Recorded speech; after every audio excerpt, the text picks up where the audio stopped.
আসসালামু আলাইকুম। আমাদের থেকে অনেক উদ্যোক্তায় ভাই এবং বোনেরা আমাদের এই 88 ডিমের অটো ইনকিউবেটর মেশিনটা ক্রয় করে থাকে। এটা কিভাবে ব্যবহার করলে ভালো একটা হ্যাচিং রেট আনতে পারবে, আজকে সেই বিষয়ে আপনাদের বিস্তারিত তথ্য দেওয়ার চেষ্টা করব।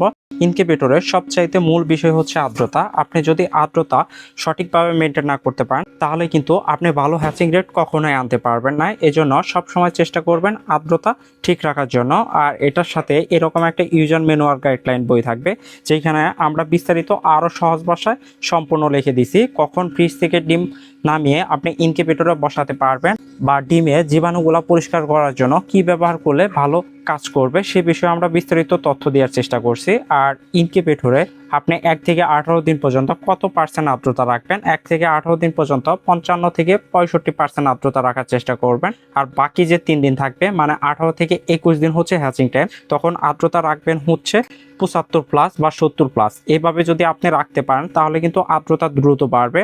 আর আর্দ্রতা বাড়ানোর কি কাজ করলে আর্দ্রতা দ্রুত বাড়ে, বাল্বের নিচে স্টিলের পাত্রে করে পানি রাখবেন।